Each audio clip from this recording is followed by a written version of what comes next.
8 Nintendo games that define genres. The content of this video is based on the column Blaze Sandy, written in Game Rant.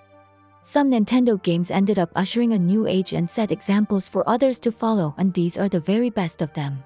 Nintendo was one of the first dominating forces in the video game industry. The toy company transitioned to game development in the late 70s, gaining success by the early 80s in arcades with Donkey Kong. Eventually, they were an early pioneer of console gaming with the release of the Nintendo Entertainment System in 1985. Subsequently, Nintendo has remained a lasting power in pop culture.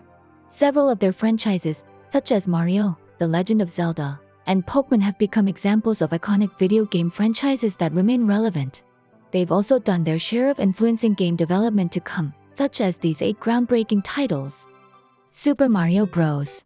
Few video games are as influential as the original Super Mario Bros., which released for the NES in 1985. Designed by Shigeru Miyamoto, the game's innovation came with its simplicity, becoming the blueprint for future 2D platformers. It would even become influential for future Mario titles that directly tried to recapture the original's magic. Super Mario Bros. Was also the perfect game for that generation of video games. Without easily accessible information via the internet, the addition to secret shortcuts throughout the game made fans excited to replay it over and over. While there are certainly better 2D platformers by now, none of them would exist without the grandfather of gaming history. The Legend of Zelda.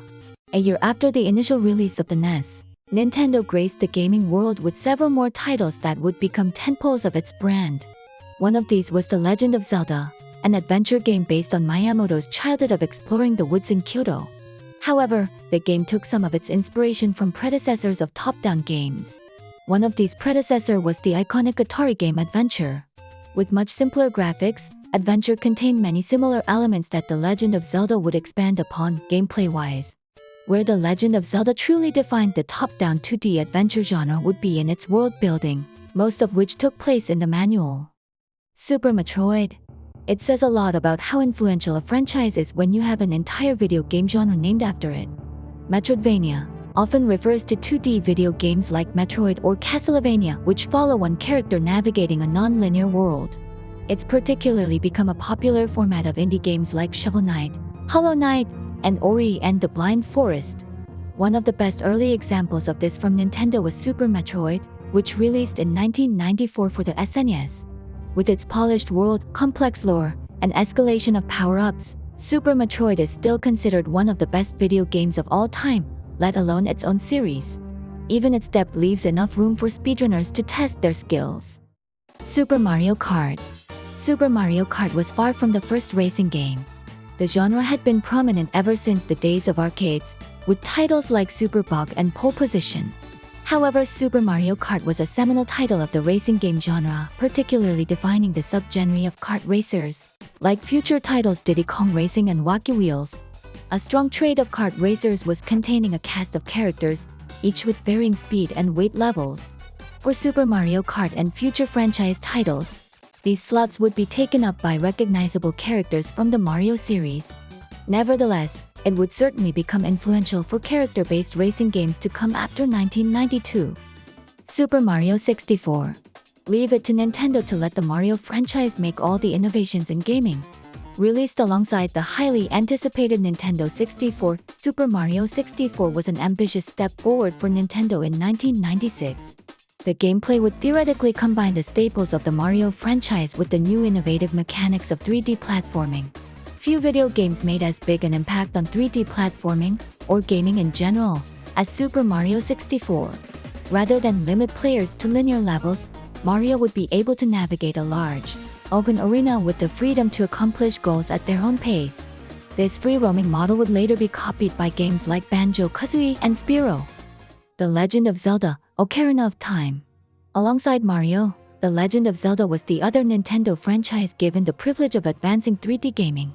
Ocarina of Time, released for the Nintendo 64 in 1998, is largely considered one of the greatest games of all time, and for good reason.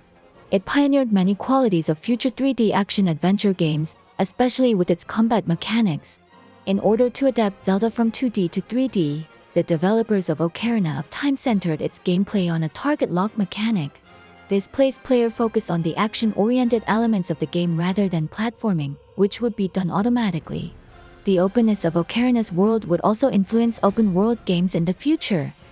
Star Fox 64. Shoot-'em-up games were staples of arcade gaming, with classic titles like Space Invaders and Asteroids. The genre would continue well into the NES and SNES eras, but the dawn of 3D gaming would forever change shooters. This was especially true for Star Fox 64, which became a huge influence on one subgenre of shooters. Rail shooters typically describes shooting games where players are set on a predetermined course, with most of the gameplay involving aiming and shooting incoming enemy targets. It also featured an extensive plot with voice acting, as well as use of the Nintendo 64's Rumble Pack, making this genre more action-packed and story-intensive. Super Smash Bros. Prior to Super Smash Bros.' initial release on the Nintendo 64, fighting games were a very niche market, often limited to arcade cabinets. Titles like Street Fighter and Mortal Kombat featured controls too advanced for most casual gamers. This was a principal theory behind Masahiro Sakura's development of Super Smash Bros., the all-star Nintendo call-up. With the original title, Sakurai's intention behind Super Smash Bros. Was to create a fighting game with simplistic controls that any player could pick up. Ironically, future titles in the series, like Super Smash Bros. Melee, went on to have its own highly advanced competitive scene. Nevertheless, it became a flagship for fighting games not limited to competitive play. So far, we've looked at 8 Nintendo games that define the genre. Have a nice day.